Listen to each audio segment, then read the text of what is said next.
and welcome to another Arsecast Extra, as always, with James from Gunnerblog. James, good morning to you. Good morning, Andrew. How are you? I'm all right. Nothing strange, nothing startling. Had a fairly quiet weekend. As I just said to you, no drama, no hassles, no anything beyond good weather, some nice food, and a few glasses of wine. How about you? I will just ask, Andrew, because obviously there was some drama last week. At Being Ramos on Twitter asked the wallet, did you find it? No. I have looked everywhere. Every possible place I think it could be. I've been in touch with the lost and found, various police stations. Chief of police was on it. They can't find it. Nothing was handed in. Still, nobody is, tapping my cards to take my money. So I don't know where it is. I'm going to have to bite the bullet and find it by the most horrendous way possible, by cancelling all of my cards and then immediately finding the wallet. That's where we are with that one, unfortunately. Okay, I am sort of impressed by how casual you are about the whole affair. Really? The cards are still out there. And you're like, yeah, maybe I'll cancel them. Maybe I'll let someone have a little treat on my dime. Yeah, but the thing is, I can see on my banking app if somebody taps, you get a notification, or if you and the actual cancelling of the cards itself is not that big of a deal for my personal cards, right? That's fine. I can just get new cards, and it's a bit inconvenient.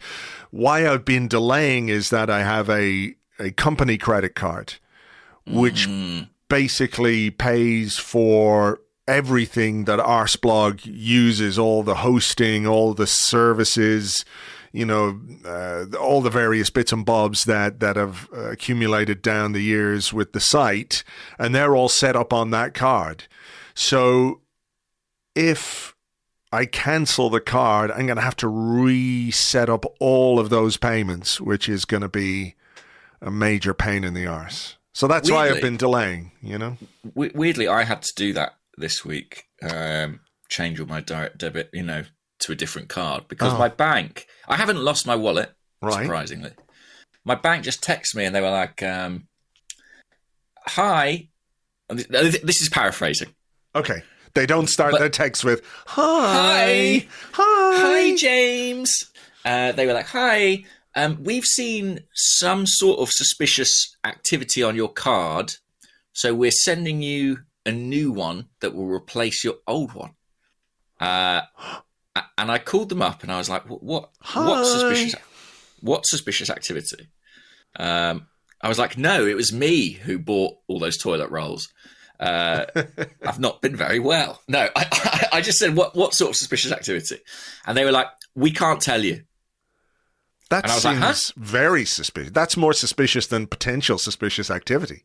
Here we go. We found an issue with your... It actually does start, hi. We found an issue with your debit card, so we've sent you a replacement. Your old card won't work after 28 days or as soon as you use your new one. But I called them and I was like, what do you mean? What do you mean? What have you noticed? What did they describe it as there? An issue. An issue, yeah. Yeah. No comment from those guys. And they were like, we've sent you a new card. You can keep using that one for 28 days, but you've got to change over. That is weird. Yeah. So arbitrary. Like, at least if they said, well, somebody tried to buy body parts from the dark web, you go, okay, that seems like a good reason. But also, like, why 28 days? Do you know what I mean? Like, if you've got to change it, surely we've got to change it now. Not like we think something's bad happened, but we reckon it will take the criminals around a month to get around to actually spending the money. Maybe that's what's happening to you. Could be. They're just sitting on it now, lulling me into a false sense of security. Anyway, I've changed all the cards over. What a pain in the hoop. Yeah, a real pain in the hoop. You've got all that fun to come. What about Sofa Glastonbury? Did you enjoy Glastonbury from the relative peace and structured building that is your home? I did, yeah. Thankfully, not in a field, not camping, not having to travel anywhere or queue for toilets. None of that. I really want to go, Andrew. I've never been. I think I really want to go. I couldn't. I just couldn't. It's too big. There's too many people. And I couldn't. I can't sleep in a tent at this point in my life. I just can't. I refuse. I know what you mean. I say I want to go. My dream is to go in like one of the yurt type things, you know, where it's like slightly more civilized. I think what I have to do is get on the bill. That's it. I have to, like, you know, they need to book me to sing Fuck Magpies Forever on the Pyramid stage. For sure. And then I can stay in like the plush performers area. That's the dream. We've got to make that happen. We have to make that happen. Yeah, no, I enjoyed some of it not so much.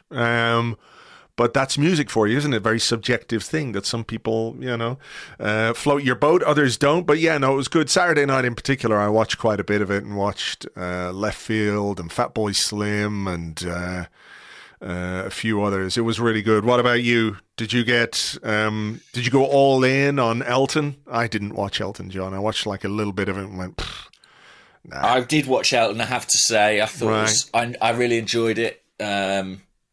Although he didn't do any of the songs from The Lion King, to my enormous disappointment. Boo. I really hoped that two of his guests were going to be Timon and Pumbaa, and he'd do Can You Feel the Love Tonight? Alas, no. Hakuna Matata.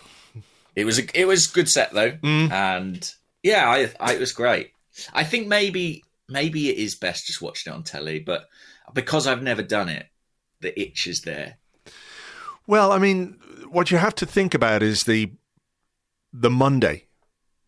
Don't think about the weekend. Yeah, I was thinking about that. I was thinking, imagine how. I mean, my sister's there. For all intents and purposes, she's effectively could be classified as dead for the next week, I would imagine. By the time you eventually get out, you know, you take your camp tent apart and pack up your stuff and then queue to get out. I presume it takes fucking ages to get anywhere. No? Hopefully you're still sort of mashed enough that you don't even know you're in a queue. That's the only way to survive that Monday, I imagine. Oh, I guess so. Listen, we have a very important point to bring up. One that I think we're going to have to discuss actually quite seriously. Sorry to change the mood. Oh, sorry. Okay. No, but did you listen to the Arsenal Vision podcast? I actually, Andrew, I have not had a chance to listen yet, but I've been alerted to some copyright infringement. Is that correct? Absolutely. And copyright infringement with gusto. With gusto. Like, Paul's gone all in on let's do this. All in. Wow. To be fair, he's only human. We're all getting caught up in the magic of this movement. I think, you know, there could be something positive from this, right? Because when you, maybe you don't remember. No, how would you remember? But when Billy Levi invented the jeans, that was an amazing thing. But would jeans have become quite as popular if Bob Wrangler hadn't come along and also made jeans? So this is just Paul trying to get it further out there into the consciousness of the people. And can I say, and sure, this may sound somewhat messianic, you know, but I see it as my gift to the world. So I'm not, from henceforth, I will not be imposing copyright restrictions. I see Let's Do This as like my legacy that I've given to the people for them to do with what they will. I actually had an email. Can I read a quick email? Yes, Some of correspondence? course. Yes. It's from Richard Buffy Dunton. It wasn't an email. It was a DM on Instagram. But let's pretend. No one sends emails anymore. Hey, man. Hi, he says. Hi. Not sure if you might remember me from Ted Lasso, Clang. But hopefully this message will get to you. I was the camera operator, Arsenal enthusiast. I do remember him. Right. Lovely man. I was filming a commercial this week with none other than Yaya Toure. He was a true gentleman and a pleasure to work with. The premise of the shoot was that he would take a free kick, then say something to camera and look cool. The thing that made this shoot amazing was every time he was told the camera was rolling, before his free kick, he would exclaim, "Let's do this!" It was amazing. All I could think about was your phrase. And I think Yaya might have stolen it off you. It's not theft, Richard. As I say, it's my gift unto the people. And thank you for all the amazing podcasts, sure. But there you go. It's reached the upper echelons of the football world. Yaya Touré, no less. Yaya Touré. Yes, that's how he now wishes to be known. Yaya Touré, not Yaya Touré. But no, Touré. I'm going with Yaya Touré. Hip hip to rhyme with hip hip hooray for Yaya Touré. Yaya Touré. Is Kolo Touré or is he just Kolo Touré? Weirdly, he's sticking with Kolo Touré. Right. Yeah, it's a family divide. It's a civil war within the Tourés. Touré. Yeah. Touré or not Touré, you know? This is the question.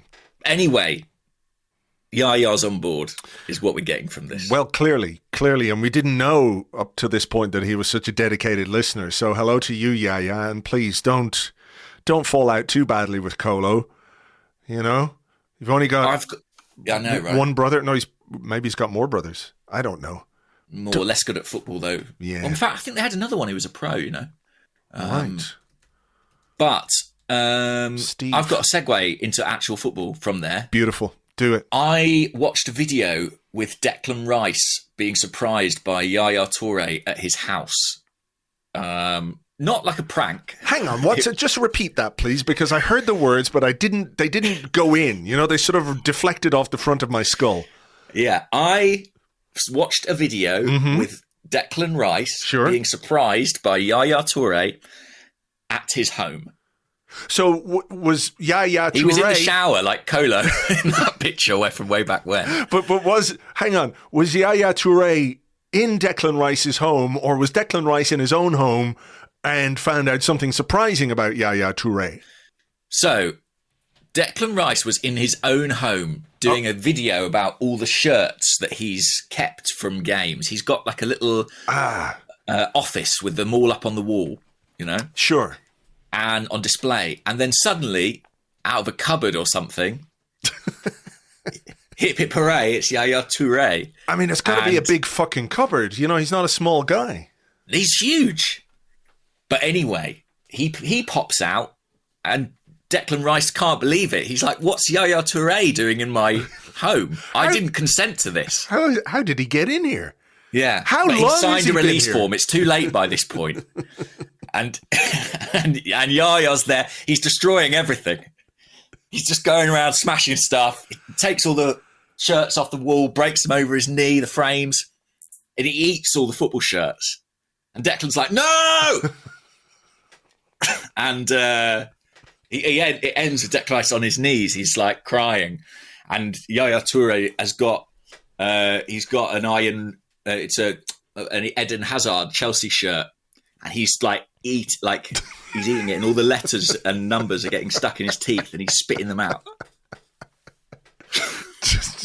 Can I ask you a serious question about this? And he just cuts there. That's the end. Right. Yeah, ask me a serious question. Yeah. Do you think that this might make Arsenal's move for Declan Rice more complicated, because this is a fairly traumatic thing he's experienced? Yeah. He might need some time to get over it. That's why I was watching it. So what actually happens in the video is that... I know. Yaya Touré comes out and Declan Rice goes, oh my God, it's Yaya Touré in my house, right? And they have a chat, and Declan says how much he likes him as a player, and he modelled bits of his game on him. He's one of his heroes. And I'm a bit like, I don't like this, because obviously Touré played for Man City. And then they go around all the shirts, and he's got different sections for each club. And they get to the Man City section, and he's got like 6 Man City shirts up there. And it's like, he's got Silva, he's got De Bruyne, he's got Aguero. And he's like, yeah, this is the Man City section. And I'm like, oh, fuck. Shit. Why didn't Yaya Toure just smash everything and eat all the shirts? Before he'd had Could a have been chance. the difference. He's got a little Arsenal section as well, but it's not as big as his Who's he got? section. Who's he got? Shamak. Yeah, he's got a Shamak. Andre Santos. Weirdly.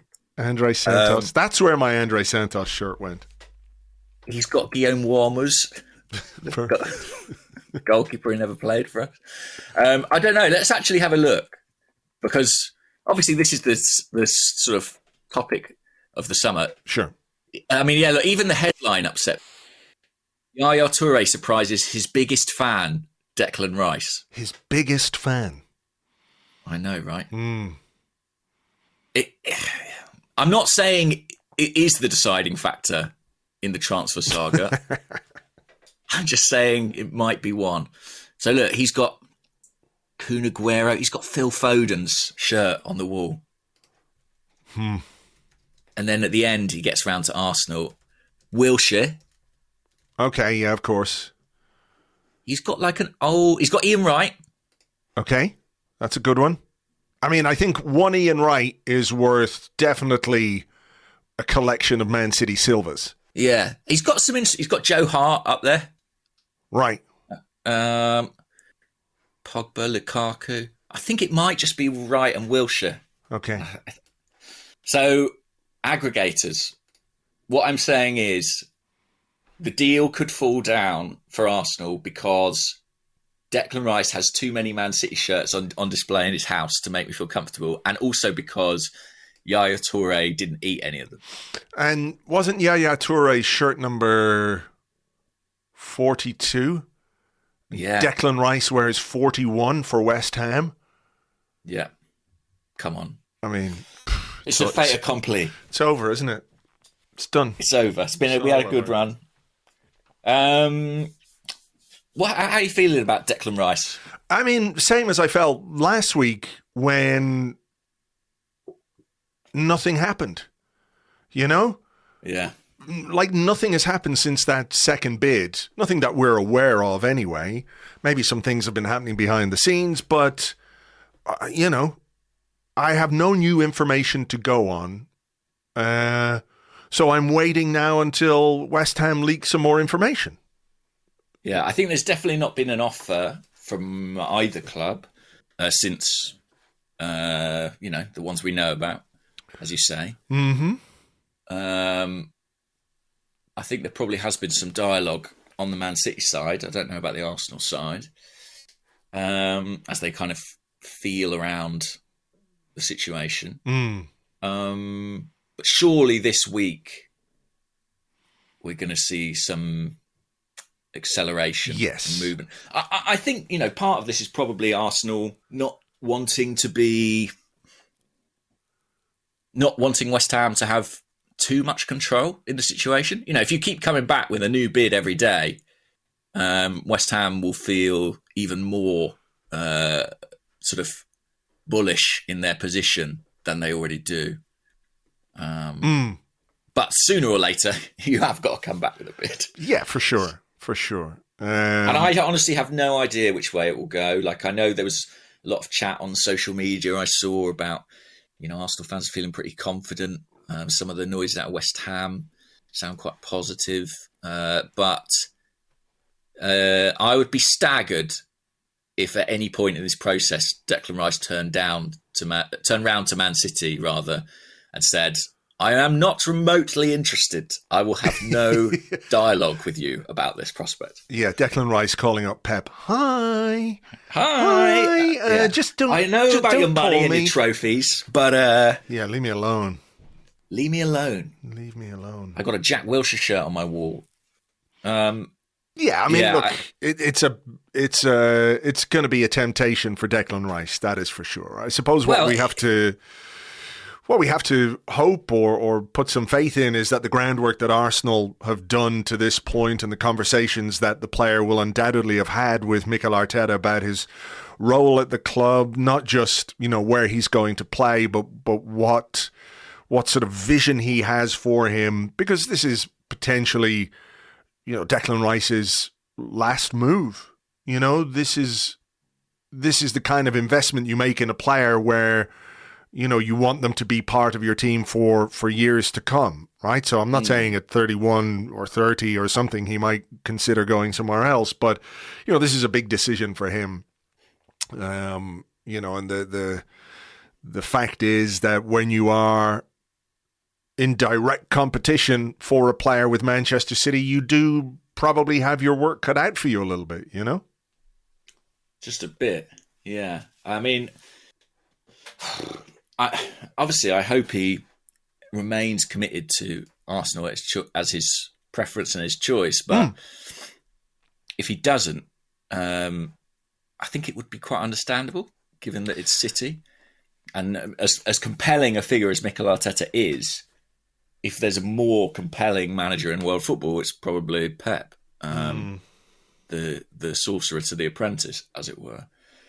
I really hope he chooses Arsenal because, weirdly, I think City's interest kind of makes me feel quite sanguine in a way, because if they get him, I do kind of feel like there's very little Arsenal can do about that. I'm sure that's not how it will be received online, but if the one of the richest clubs in the world who just won the treble want to sign a player, then the extreme likelihood, I think, is that they get them. It's very difficult for anybody to win that fight. Yeah, I mean, the argument or the point people might make online in a very, I'm sure, sensible and understated fashion will be that Arsenal could have, they could have pushed through this bid a bit earlier, or they could have pushed harder, made a bigger bid. West Ham accept the bid and they don't give Declan Rice time to think about Manchester City, which, I don't think is really realistic, because the moment Arsenal agreed something with West Ham, Man City would be there anyway. You know what I mean? The earlier we do it, the earlier they come in. I think their interest is long-standing. I don't think it's a recent thing. So, that is the competition that we face. Even if we had agreed everything, there's still a decision for Declan Rice to make, because Man City will match whatever Arsenal are offering, and will, in all likelihood, Manchester City can offer more favourable terms to West Ham in terms of paying the transfer fee than Arsenal can, right? Because they're much more liquid. And then B, they can make an offer to the player as well. So when Arsenal do things isn't really the problem that we have, it's who we're doing it against. Yes, I think so. City have the potential to gazump anybody in a situation like this. They don't always, because they're quite disciplined, I think, relatively, in how they approach the market. But as part of the appeal of this deal for them must be, not only do we get a good player, albeit one who the fit is slightly less obvious than it is at Arsenal, but we also prevent our most immediate rival from the last season securing their star signing. Doubtless, that may be a factor in their thinking. But as I say, on the one hand, if we don't get him, it will be very, very disappointing, and it will be a big problem for us. But I will sort of shrug my shoulders slightly at it and say, well, that's Man City. But if we do get him, I think it's huge.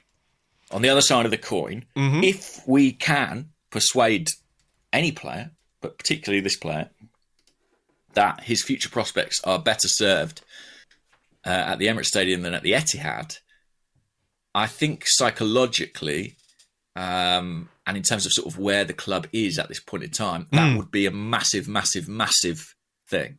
I agree on both counts.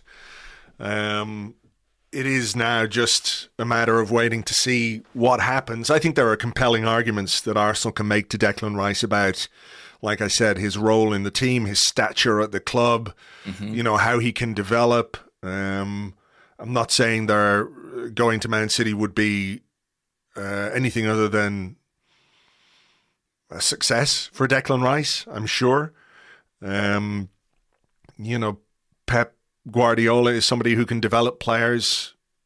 very well. As we know, we saw perhaps this season Jack Grealish do more than people had expected after his first season at Man City, where I think there was a lot for him to learn. I think there is still a lot for Declan Rice to learn. So it is going to be, I guess we're on tenterhooks, aren't we, until such time as we get a bit more information about what's going to happen. Yeah, and even then, a club may find an agreement with West Ham, but then, as you say, I'm sure West Ham would be open to another club matching that. I suspect they'd probably rather sell to the non-London club. It's weird, isn't it? West Ham fans, I think, would much rather see him go to City than play for Arsenal. And I get the sense most neutrals want that as well. In much the same way as many neutrals seem to want City to win the title because it's just another trophy. It's almost like, well, they might as well have Declan Rice because at City he'll be just another player. It ceases to mean anything, as we've discussed previously. But I really, really, really hope that Arsenal can pull this off. Yeah. But it's going to be tricky, I think. It's going to be tricky. Okay. There's the line for the aggregators. Declan Rice deal, tricky. Yeah, I mean, it's possible. It's possible. And, of course. But I just think we're up against quite the opposition. One player who is going to arrive, that is for sure, is Kai Havertz, who had his medical over the weekend. And I believe that could be announced pretty early this week. Don't think today, but in the coming days, I think that will be official. Do you think there has been some kind of coming to terms with the Kai Havertz capture now? Maybe. I mean, there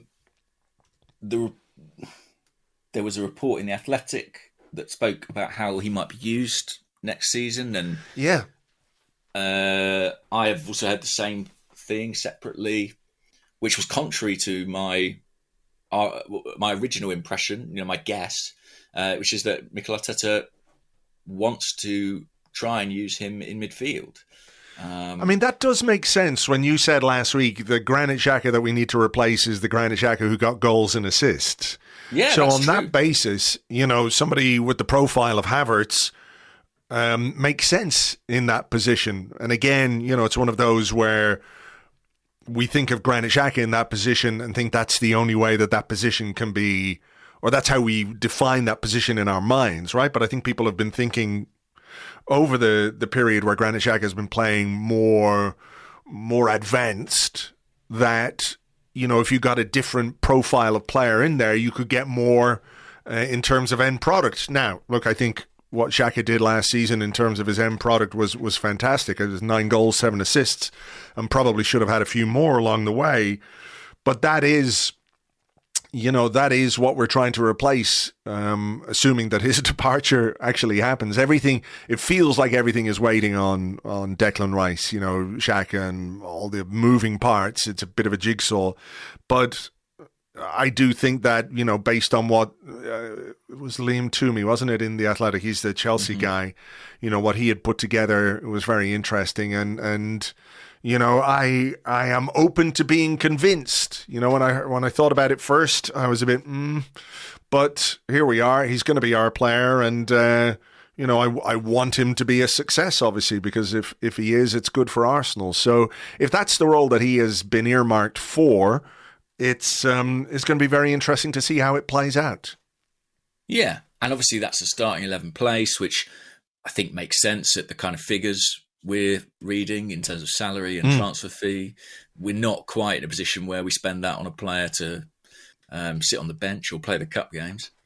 And it feels like a real wild card, to be honest. It's very, very hard for anybody to say how that's going to work. And it's a considered punt from Mikel Arteta. But I think his transfer gambles have been among his most successful deals. Players who have been very widely questioned have come into the club and typically exceeded expectations. So I trust his judgment, and I'm fascinated to see this. It's one of those things that we're all going to be watching in pre-season and we are going to have Kai Havertz in pre-season, it seems, with this deal close to being tied up. We're all going to be watching and seeing how he acquits himself in that role. It's going to be fascinating, I think. It will be. It will be. I mean, you can only glean so much from preseason because players... True. Players are sort of in and out. I mean, what will be, I think, particularly interesting will be the team for the Community Shield. That will be a really interesting team because, throughout preseason, we're playing some good teams. Obviously, we're playing Manchester United, we're playing Barcelona, but there is an element of getting players ready and managing minutes and, making a lot of changes during games. These are essentially fitness exercises, exhibition games that we're going to be playing. But I think when it comes to the Community Shield, his team lineup for that and what kind of shape we play in, because it is interesting to think, if we continue with the Zinchenko in midfield type system, what impact does that have on somebody who might be just a little less defensively secure than Granit Xhaka in that position? I know Xhaka wasn't asked to do a great deal of defending, but at the same time, he was a strong guy in there. Does that sort of tilt the balance a little bit the other way? How do we set up maybe to offset that? I think it will be really, really interesting to see what happens. Definitely. I'm very curious about all that. What about the lad from Ajax, Jurrien Timber? Timber. Are you aware of the song by Pitbull, Timber? You know what? I've seen people mention it, but I try as much as possible to avoid Pitbull. Sure. In every context, in every walk of life, I think that's a mantra that I try and live by. Minimum Pitbull, and I'm talking about the artist. I love the dogs, but minimum Pitbull. So I don't know that song. Is it? It's a chant waiting to happen. Right. Is all I'm saying. Okay. Yes. Well, I read this morning Fabrizio's update saying second bid has gone in. I think that might be a touch premature, but I think it's very much headed in that direction because basically the clubs have been in constructive dialogue and I think it's moving towards a conclusion. But whether that is in writing yet as an offer, I'm not so sure. Right. But I think the indications are that it is going to get there. At what number precisely, I don't know, but it looks like it looks like he will join. Which I think I'm really excited about this player. Really, really excited. It's often that, we're linked with a player and I say, I don't really know a lot about them, or I hold my hands up sometimes. I've got no clue or have to go and do my research. But I have seen a bit of Timber and read a bit about Timber because he was linked very closely with Man U last summer. And I think he's a really, really, really, really interesting player and perfect for the way Arteta wants to play. Sort of the versatility, the ability to play centre-half, the ability to play right-back. What else? Yeah, the physical aspects of his game? It's his quality on the ball. His passing is just outstanding. He's a real technical player, very, very comfortable in possession, taking it off the goalkeeper, playing out. I think he can do that from right back, centre back. He could do it at a push and holding midfield. I've got no doubt about that. I think even as a kid, he had played at left back once or twice. I don't think he'd call it his position or anything like it, but he gives you an option. And he's just a classic, like Ajax defender. Someone who could play in any part of the pitch. And I think United wanted him with very good reason. I think they wanted him ahead of Lisandro Martinez, to be honest. But he wasn't really for sale. I think if Arsenal get him, it's a coup. I think that he is good enough that, as much as we love our back four, it would not surprise me if by the end of next season he was in the best 11. Wow! I think he's that good. Wow! So, Okay. But famous last words, I mean, it'll probably turn out to be Stepanov's Mark II after all that. So we'll see. Well, no, an interesting signing for sure. And, let's imagine we do get Rice done and we get Havertz done. I'm making the assumption, a hopeful assumption, maybe it is. But, the fee for this guy is looking at 45? I actually want 50 million euros. I think it'll definitely end up north of 40. And maybe it will be, add-ons that will take it to around that figure. Who knows what we'll actually ultimately end up paying for him? But it's a lot of money. I mean, it would, put the summer spending on 3 players in the region of 200 million. Yeah. Right? Yeah. Which is obviously a significant amount of money on just 3 players, especially when, we keep talking about depth and that kind of stuff. So do you think they're looking at these 3 deals as a kind of, a little holy trinity to get the summer started? Get Havertz in, get Rice in, get, I was going to call him Pitbull, Timber, get him in, and then, stop, collaborate and listen, and then move on, to maybe moving some players out, generating a bit more money, which might then allow you to add a couple more a little later in the summer, perhaps. Yeah, I've talked about this idea before, but I think Arsenal's summers almost tend to happen in waves. So there'll be a kind of first wave of recruitment, which will be the priority deals or the deals you can get done at that time. And we'll spend what we have effectively, which seems to be quite a lot of money. And then there may be a second wave later in the window, which might be contingent on certain departures. And I think we might see something similar. But, I don't take anything for granted with Rice or even with Timber. Until it's done, it's not done, But sure. It would be a pretty emphatic and impressive start to the window, I think. And, it would be 3 key targets tied up. So I really hope Arsenal can do that. Crucially, it would also mean getting those players in proper time, ahead of pre-season, which I think with the midfield is probably critically important. Like, if we are going to lose Xhaka, and if we are potentially going to lose Thomas Partey as well, and we are going to ask Rice and Havertz and Odegaard to play together, I honestly think every day of training in advance of the season is valuable, that we can have them there. I think that's, really important. So let's hope that, these things can be sorted one way or the other soon. I mean, that's kind of it in terms of, what's going on in the transfer market. There aren't really too many links about players going out at this point. Few little whispers about Premier League clubs being interested in Eddie Nketiah.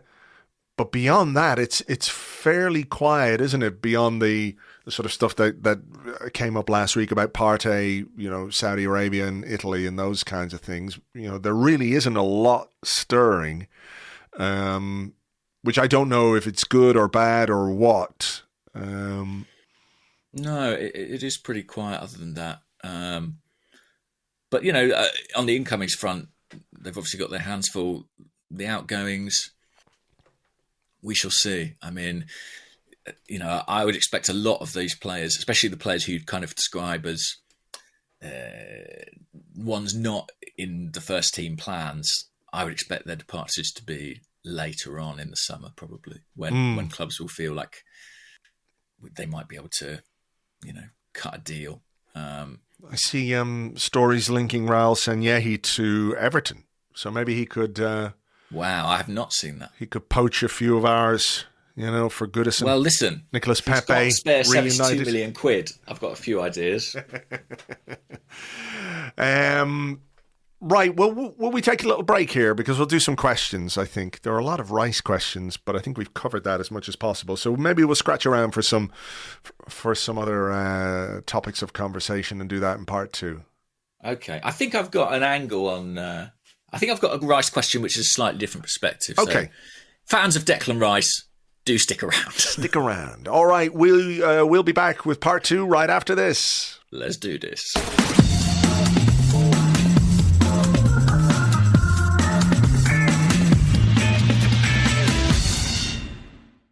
Welcome back to the Arsecast Extra. This is part 2 of the show where we answer the questions that you sent to us on Twitter at Gunnerblog and at Arseblog.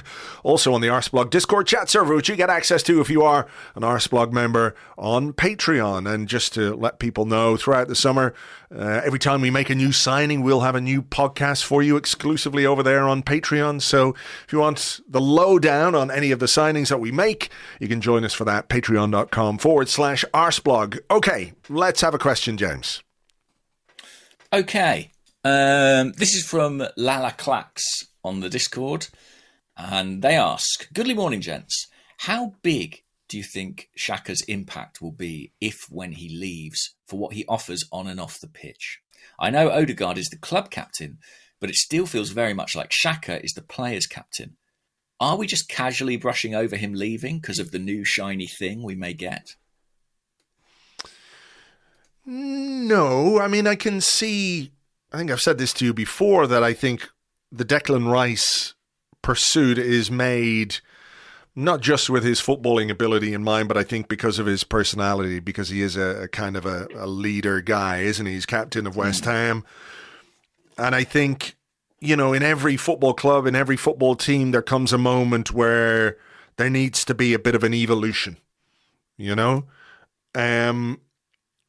and sometimes the only way that can happen is for somebody to depart, for somebody to go, and their influence needs, might leave a bit of a vacuum. But as we know, nature abhors a vacuum. And somebody always steps up. And that will be the case, I think, with the departure of Xhaka. It will hopefully allow someone like Declan Rice to come in and be a big personality in the dressing room. But I also think people like Zinchenko, people like Gabriel Jesus, like Martin Odegaard, and I think maybe even someone like Bukayo Saka, who's only 21 and doing incredible things on the pitch. But I think there's a strength of character that we've seen throughout Bukayo Saka's short career that lends itself to being part of that group. And I think some of that will come with just maturity. At 21, not everyone is a Tony Adams, right? It takes you a little while to grow into that. So, look, I think one of the things people have always said about Xhaka is that within the dressing room, he is this force of personality. I think a lot of the players respected and admired him. But I don't think it's a terminal issue if he goes, because ultimately other people will step up, and you just have to hope that they're the right people and they've got the right personalities to do it. Yeah, absolutely. I think we will miss Xhaka. And I think sometimes the fact that we have spent so many summers kind of wondering if we might move on from him, and in a lot of cases wanting to move on from him, means that we collectively, we probably, I think we sort of accept his departure maybe like a little bit too easily. It's like I said, I think it was last week or the week before, I was like, we should be getting more money for this guy. Like he's really good. Yeah, no, I agree. I wasn't trying to gloss over it, but I just, we've already had the conversation about why it's happening. So I don't need to rehash that for anybody. I'm just trying to say that while we might miss him and probably will miss him, football teams need to evolve. And another aspect of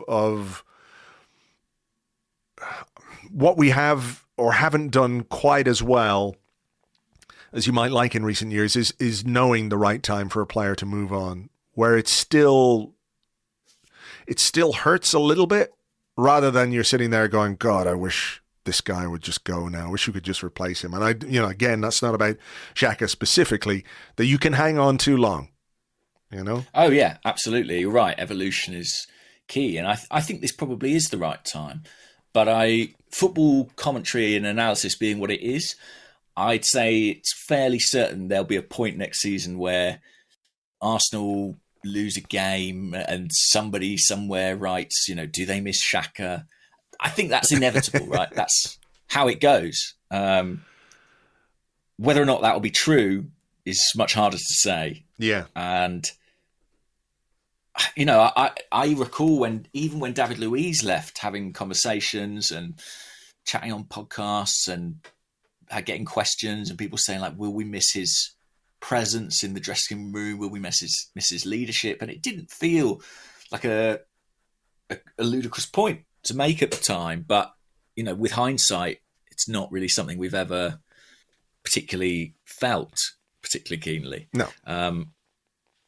So, yeah, I think dressing rooms evolve and change, and I think there are enough personalities to fill that gap that Xhaka will leave. I think the most interesting, or the most critical aspect will be replacing just his quality on the pitch. He was very, very good last season and pretty good the season before that as well. Mm-hmm. Very consistent, always available. That's a big point. He had maybe one injury absence in his 6 or 7 years with the club. That was maybe, I think they said 3 months, and he was back in 2 months because he just machined it on the training ground and the medical room and drank all the stem cells or unicorn placenta he could get his hands on. And yeah. So yeah, but that will be interesting as well. But I think it is the right time. It is a step Arsenal have to take. Otherwise, you end up like Liverpool, I think, who kind of clung to their midfield for slightly too long and didn't evolve, and now find themselves in a position this summer where they're having to do a huge rebuild on it. Yep, exactly. Okay, here's one from Glasgow Gunner, who's at Gunner Glasgow. On Twitter, he said, would Kieran Tierney staying at the club be the best thing for the squad, or has it come to the point where he's so frustrated at a lack of game time that he has to go to protect squad harmony? Lack of left-back links suggest him staying is a real possibility. Yeah. I mean, I don't know. I think that there's still a long way to go in the summer. And just because Kieran Tierney hasn't left or doesn't appear to be on the cusp of leaving, my strong feeling is that he probably still will. It's early days, and Arsenal probably have a pretty tasty asking price on Kieran Tierney, and just like we aren't battering the door down with West Ham because we don't want them to feel too in control of the situation, Newcastle may be taking the same approach with us. And there's a lot of game playing in this part of the window. I was fascinated by some of the stories that have been coming out of Man United this week. They put in there, I don't know if you saw this, but they put in an offer for Mason Mount. Yeah. And it was rejected by Chelsea, who counter-offered, suggested a compromise. And then the next day, there's all these stories saying United are pursuing Caicedo now. I'm frankly not even sure they can afford until a takeover goes through. But, I think there is a bit of that happening, right? There's, clubs not entirely wanting to show their hand still. We're still in June. The window's been formally open for a couple of weeks. And I think that may be what's going on with Tierney. I don't even think that signing a right back in Timber would necessarily preclude his departure, because, as we've talked about here before, I think you could use Tomiyasu as a left back. You could use Kiwior as a left back. And also it may be that they do intend to bring in a left back, but they're just not going to do it until they've sold Kieran Tierney. As for the point of would he disrupt squad morale? Ultimately it's just about the wishes of the player, isn't it? If he doesn't want to be there, then I think you probably do sell him. What do you think?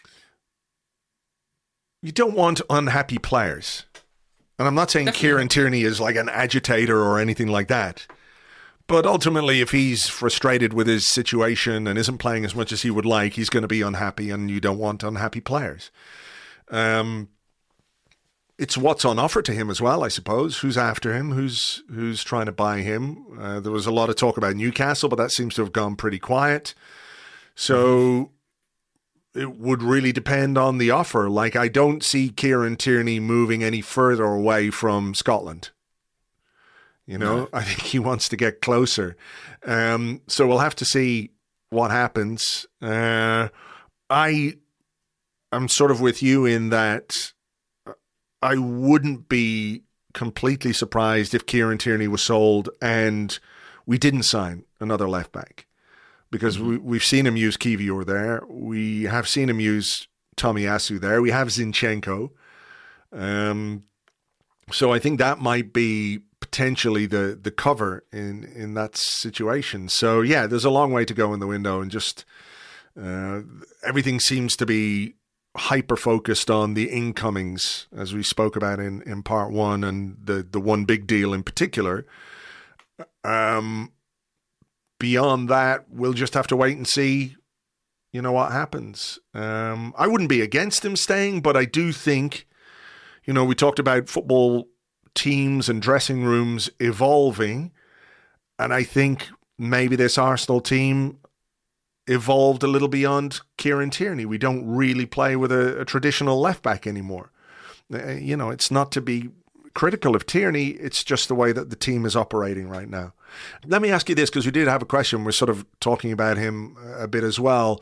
Damien Omondi Okeo on Twitter. He's at Major Damo on Twitter. He says, on Tomiyasu, too good to play second fiddle, but too fragile to be relied upon throughout the entirety of the season. What do you think will happen with him? What do you think should happen with him? Well, I think I've often described him as the fifth man in the back four. Someone who could play in any one of those positions pretty reliably. I think fitness is just his issue.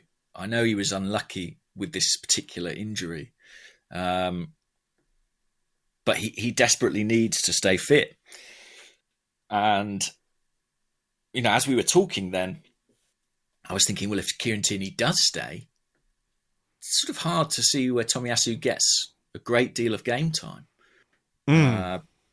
Unless, as Arteta has done previously, he picks him over Tierney, as the kind of alternative left back. But Timber's coming in, who's ostensibly primarily a right back. Ben White, now I think primarily a right back. They eat substantially into Tomiyasu's potential opportunities. So, yeah, I think obviously he can play centre-back as well, but we've got other options. I think one of the exciting things about Timber is that he allows you to play Ben White as a centre-back if you want.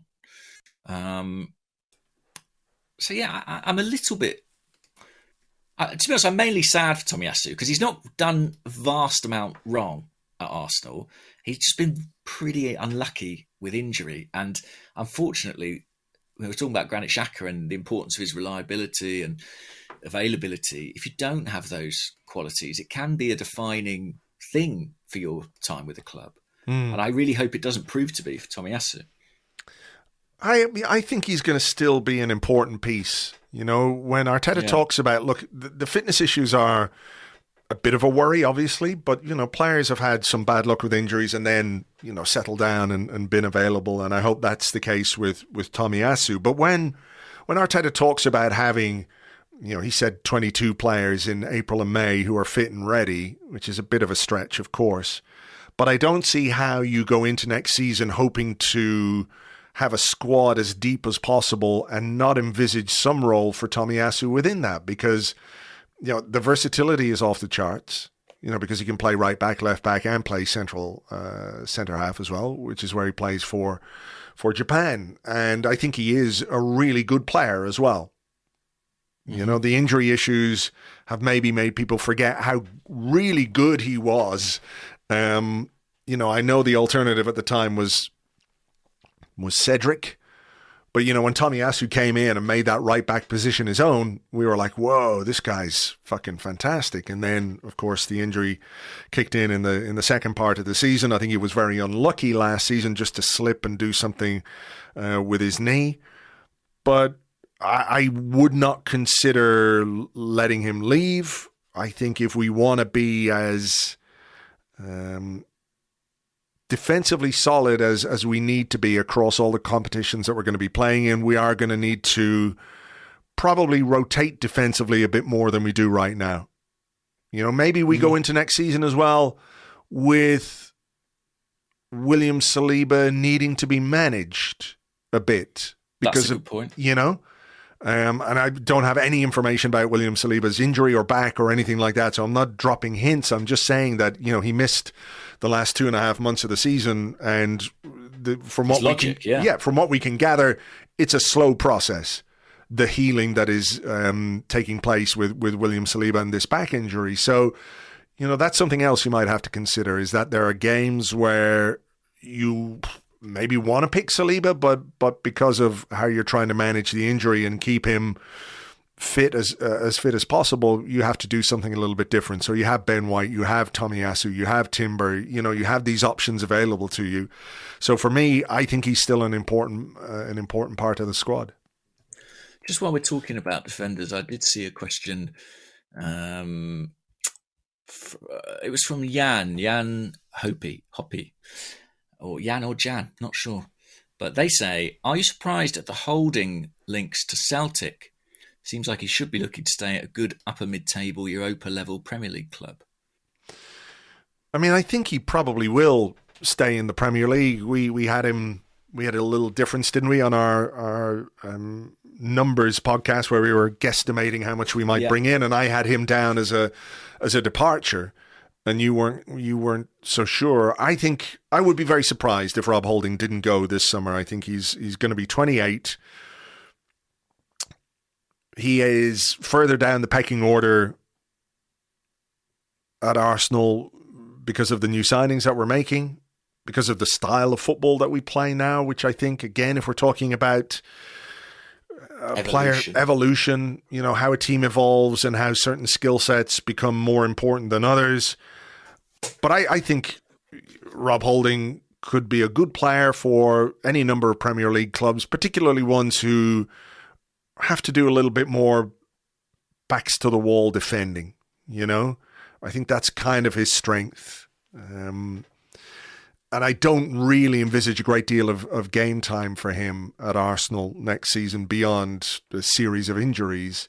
But I don't think you can count on that. I think for his own career at this point, he should make a move and maybe go somewhere and play more regularly. So, yeah, and to be clear, I think if that's what he wants, I don't think Arsenal are going to stand in his way at all. I think he absolutely can go and do that. I'm just looking on transfer marks. They have him down as his contract's expiring next summer, but the club have an optional extra year. Again, hanging on too long. When is the right time to sell? Is this not the perfect time for club and player? I think you're right. I just, on pure instinct, I always just think not all these deals happen, and that's one that I think I'm less sure of. As for Celtic, I think the biggest problem for Arsenal there is that I don't think Celtic would be in a position to pay a particularly big transfer fee. No. But from a player's perspective, I could see it. I could see that being attractive to him, only because he's been at Arsenal pretty much his whole adult life. So even when we've not been great, it's a big club, theoretically competing for major honours, winning a few things. He's got a few FA Cups to his name. Yeah, that 2017 final with Mertesacker and Nacho Monreal in the 3, brilliant. And I think, listen, we may... Scottish football's not the strongest league in the world, but Celtic are a big club. And I think playing in those Old Firm games, playing in the Champions League, that would all hold appeal for a player like Rob Holding. So I don't think it's completely ludicrous from his perspective. I think the issue for Arsenal is, Celtic aren't in the business of paying out big transfer fees, basically. Yeah. So, I mean, he's been at Arsenal since 2016. So 7 years now. 162 appearances. Yeah, divide that up. I'm not good at maths. Well, he's had some big injuries as well. Yeah, that's true. He had a cruciate, didn't he? So, 162 divided with... So, like 23 appearances a season, averaging out, which is which is not bad, but maybe he's at a point in his career where he's thinking, you know what, I want to go and I want to play week in, week out. And I know he's obviously got a real connection and affection for the club and everything else. But I think there comes a point when you're a player, you're going, I've got X amount of time left. I want to play as much as possible. And I think this is the summer for that to happen for him. And I don't say this to sort of patronise Rob Holding at all, but I sort of hope he does it for his own sake. Like, I think he doesn't want his career to end and he's been a backup for the majority of it, you know? I think he's better than that. He deserves to play regularly somewhere. And this is a good time, I agree with you, for him to take that opportunity. Yeah. Okay.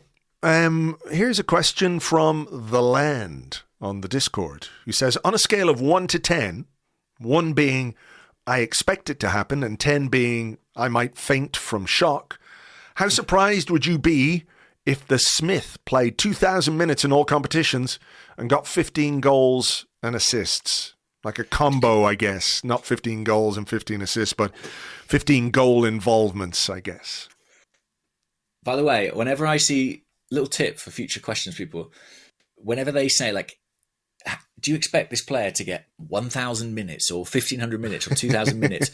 I always discard the question because I don't use that terminology. So I've not really got any idea what that means. And I can't do the maths quickly enough.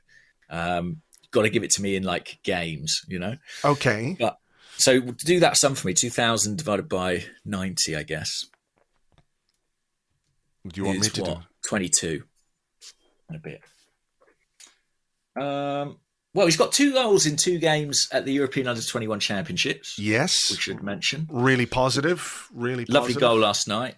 And had one disallowed. Do you see the disallowed one? No. Was that a good goal? There was a move where the ball came to him in the box and he backheeled it beyond the keeper from about 9 or 10 yards out. Nice. But it was disallowed for offside.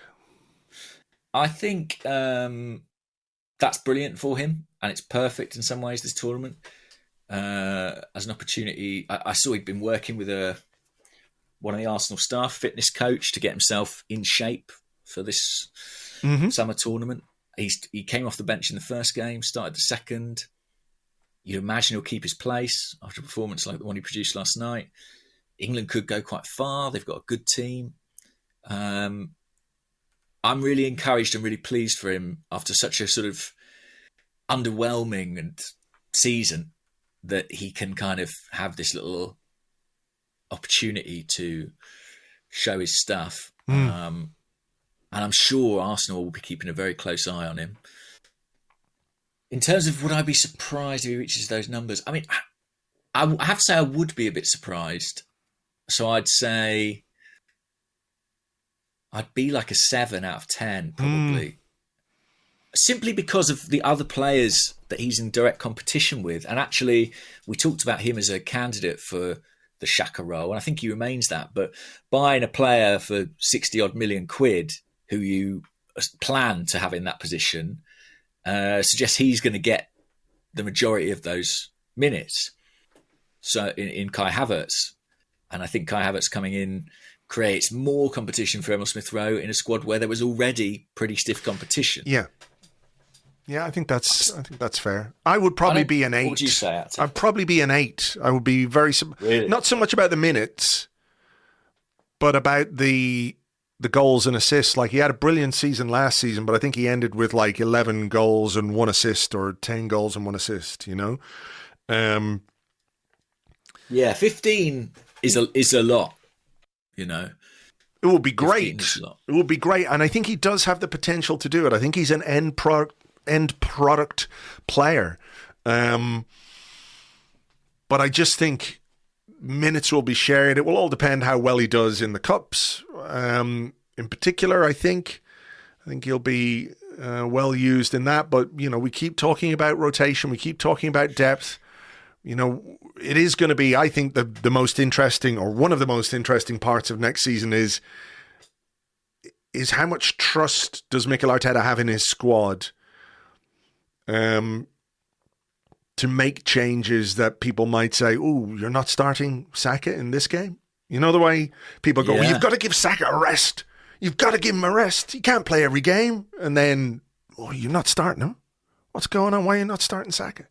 So I think it's going to be about how much he trusts in the squad players he has. I would love for Emile Smith-Rowe to play 2,000 minutes in all competitions and get 15 goals / assists. I would be surprised if that happens, but I'm feeling more confident that he can really push and fight. And I think what he's doing at the under 21 Euros is really positive, because I think that's Arsenal will be looking on. Mikel Arteta will be keeping a half an eye or a quarter of an eye. Don't slice up your eyes, Mikel, please. It's not worth it. No, it's not. But I think they will be keeping tabs on Smith-Rowe, and the fact that he's doing things for England is a good thing. Can I ask you a question? Because Andrew Allen mentioned this to me this morning. Yeah. Reece Nelson, there's been a lot of talk about a new contract. Mm-hmm. Does that have to happen this week?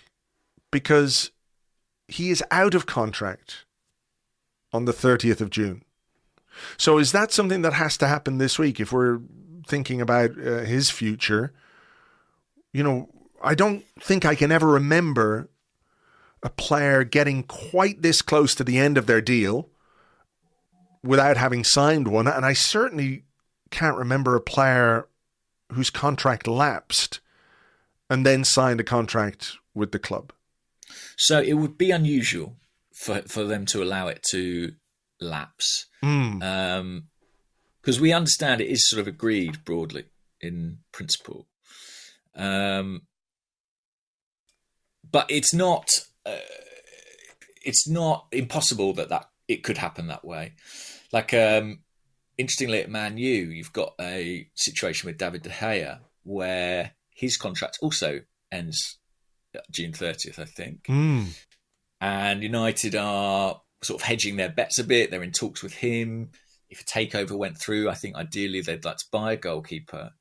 But De Gea himself is expecting to report for pre-season training at United unless he's told otherwise, even though theoretically he will be out of contract. So it's weird. Yeah. So it was. I saw it described as they don't consider June 30th a hard deadline. Because the parties are in talks and they are optimistic they're going to come to a conclusion. And it's possible if Nelson and Arsenal effectively have an agreement and it's what he wants and it's what the club wants, that they could say, well, if you're on holiday, enjoy your holiday, we'll do it next week. But it would be unusual. It would be unusual. Yeah, I have just a sneaky feeling that this one might not happen. Not based on any information. It might not actually be signed. Yeah, just the fact that we are approaching that deadline. I also wonder what the arrival of someone like Havertz, whether that has an impact on whether Reece Nelson considers this the right move for him. Because Havertz, there's a lot of talk about him playing in the left 8, but he does play quite a bit on the right as well. Mm-hmm. Like, I think he is better centrally, not as a striker, but better centrally behind the forwards. But he has played a lot on the right-hand side as well. So unless there's a very clear role for Nelson, like on the left, it's Martinelli, it's Trossard, potentially Smith-Rowe. Where do the minutes come from? Consistent minutes for a player who's going to be, 24? Yeah. Is he 24? Yeah. He's already, he's going to be 24. It doesn't have his, in December. He's going to be 24 in December. Yeah, I mean, I'll admit, I've been slightly surprised all along that Reece has been so keen to stay at Arsenal. I think, well, I don't know the very latest on it, but, the last I'd heard, it was close. But as you say, the clock is ticking. And while it does happen that players go out of contract and then renew, it is atypical. That much is for certain. So that is an interesting one to keep an eye on over the next week and see if it is tied up or not. okay, because I wonder, like, when a player moves on a free transfer or a Bosman at the end of their contract, I think if the club has produced the player, there's sometimes a compensation fee attached. Sure. Would Arsenal waive their rights to that if his contract was allowed to elapse? I don't know. Probably some interesting questions there. I said I had a question about Declan Rice. You did. I've been so I better do it. Sitting here waiting for it the whole time. I love this question. I love the ambition of it. It's from Quick Thinks. Quick Thinks All Thoughts on Twitter. Okay. And they say, with the Caicedo negotiations with Chelsea seemingly stalling, is there a chance we manage to wrap up Rice and then go back in for Caicedo? Is there a chance? It's another 100 million quid, isn't it? It is. And I think probably not. I mean, it's not impossible, but it'd be very difficult. I think it would depend on Thomas Partey. Yeah, listen, I don't see Arsenal doing both those deals. What I think is really fascinating is if they lose Rice, so if Declan Rice chooses Man City and City get a deal done with West Ham, have Arsenal taken their foot off the gas with Caicedo so much that a deal with him and with Brighton is not retrievable at this stage? Can they? Something Arsenal have done really successfully when they've missed out on players is pivot. Can Arsenal, being so clearly in on Rice and taking a bit of a back seat with Caicedo, could they pivot and become the gazumpers themselves? Very interesting. I mean, I think the thing to mention is that when we have pivoted, we've sort of pivoted in an easier direction. Yeah. You know what I mean? Where the Mudryk thing was so complicated and everything else, then we went and got Trossard, who would obviously jump at the chance to sign for a club like Arsenal at 28 years of age, right? And the deal was relatively easy to do with Brighton. Then we didn't get Caicedo, despite obviously having a fairly decent relationship with Brighton because we bought Trossard and Ben White. Until that point. Then we went and fucked it with the Caicedo stuff, and then we pivoted to Jorginho, which again is a very easy deal to do. So we would need to not necessarily pivot upwards, but pivot on the same level rather than pivot down. But what? Do you not think that in the same way that we would have to accept Rice choosing City because they've got a lot more going for them at this particular point? Not a lot more. They've got a bit more going for them at this point in time. Right. Do you not think we have much more going for us than Chelsea at this point in time? I mean, for one thing, Caicedo has always been insistent he wants to play Champions League football. Well, only one of those two teams is a Champions League club. Yes. Yeah, like I think if it came down to a straight choice for the player between Arsenal and Chelsea, assuming that, let's say, both clubs were able to convince both Brighton and the Brighton correspondent from the Athletic that the deal was good. Yeah. If we got to that position, it came down to a straight shoot between, us and them, and he's choosing, I think he would probably choose Arsenal. But because I think what's really interesting about the situation with Rice is that I think there are clearly two outstanding players in this market for that position, right? I think Rice and Caicedo are the ones this summer. And then after that, I think you're into sort of compromise territory. And at this point, Arsenal are very much in for Rice and not in for Caicedo. But I'm fascinated to sort of, well, I don't want to see because I want them to get their number one target. But if they lose Rice, I'll be really curious to see if they're able to revive things with Caicedo. Yeah. Because, as sad as I would be about Rice, it would obviously be funny to exact some measure of revenge on Chelsea. Yeah. But as it stands, the chance of Rice and Caicedo to me is extremely slim. Yes, and as it stands, there's a chance that Arsenal could sign neither of those players. You know, because City are in for Rice, and that presents challenges, as discussed. And Chelsea are working on Caicedo. And, you know, we would be playing catch-up. But we might be doing it from a strong position. Yeah. If assuming Brighton will talk to us. Yeah, man. Someone send them a gift basket, please. Listen, I'm sure for 100 million they will talk to people. Yeah. They'll talk to anyone. But it would be kind of fascinating, because I think after those two, listen, there are lots of good players in the world, but I think, I think those are clearly the top two. Sure. Available. Sure. The ones you would really have to fight for, both in terms of a fee and competition from other clubs. Yeah. And also, if we do get neither of those players, I'm not going on the internet for about a month. Yeah, I'm going to take a sabbatical.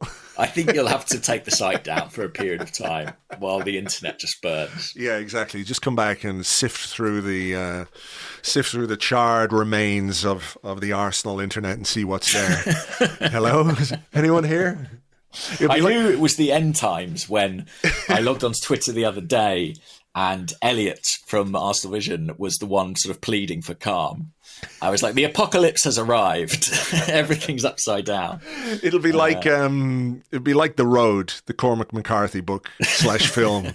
We just have to push our cart of like occasional podcasts, scavenging for food and looking out for cannibals. Looking for Arsenal fans, surviving Arsenal fans. Yeah.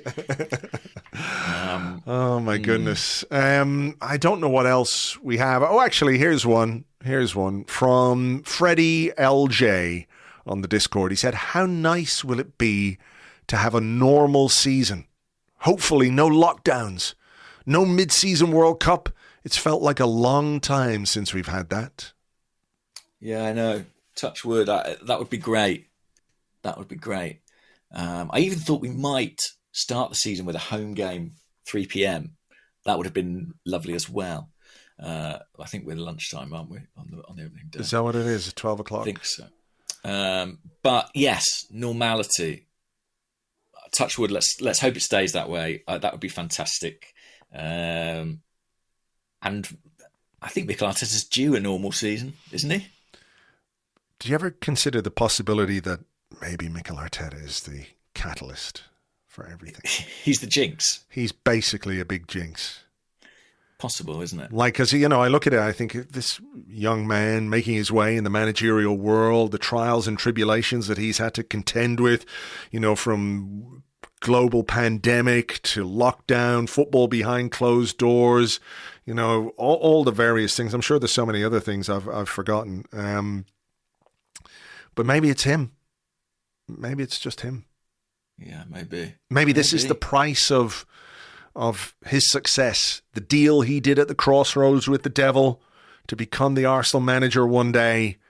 Yes, you can have that job, but look at what you're going to have to live with. I guess it won't be a normal season if Arsenal don't sign Rice or Caicedo and everything implodes, you know? Yeah, that's true. It'll just be kind of the rubble of the Emirates Stadium that they're playing in. Which would be a shame after all the work that's gone into building up the atmosphere. Yeah, they just put the new stuff around the sides. It's looking so good. Oh, man. Come on, Arsenal. Get this Declan Rice deal done. You know, the internet, look, it's not great, but we prefer it the way it is than completely, you know, ruined and burned down and apocalyptic. Fingers crossed. Fingers crossed. Do you think Edu knows the responsibility he has towards the World Wide Web? I don't know. I don't know if Edu...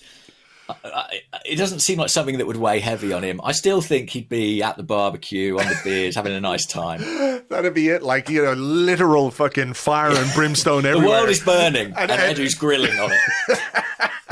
Exactly. Edu's got a skewer, you know, toasting mole meat on the fucking charred remains of the internet with a cigar to in be one honest, mouth. I respect that about him. The man knows how to live, you know. He seems to be having a great time. Did I see pictures of him at Ascot? Yeah, I believe so. in a top hat. I'm pretty sure. These Brazilians, they know how to live. Honestly, he's having fun. Yeah. Well, maybe he's not too concerned about the things that we're all worried about. Exactly. He's got access to more info. If he's at Ascot having a lovely time, maybe we should take that as a good sign. Wow, I just Googled Edu Ascot, and I found an article from Arsenal Insider, the Arsenal Insider website. Arsenal fans think Edu's wife has just dropped a big Declan Rice hint on Instagram. Edu's wife posted a picture of a bowl of rice and curry, followed by another image of the Arsenal sporting director with a big smile on his face. Are you thinking what we're thinking? Wow. I mean, who wouldn't want to burn down this internet? Man. Interesting. Well, listen, we'll find out if Arsenal Insider have got that bang on in the coming days, I imagine. Yes. They can't keep West Ham waiting forever, I'm sure that they've enjoyed, stringing it out, but at some point, an offer's going to land on their door, and it will all kick off again. All right. Well, the week ahead will tell us plenty, I'm sure, about not only the state of Arsenal Football Club for next season, but the state of the world itself. Yes, exactly. Let's hope it all gets done. We will have a new player podcast for you when the Kai Havertz announcement becomes official. That should be this week. So, like I said, join us on Patreon for that. In the meantime, folks, take it easy, and we will catch you on the next one. Bye-bye.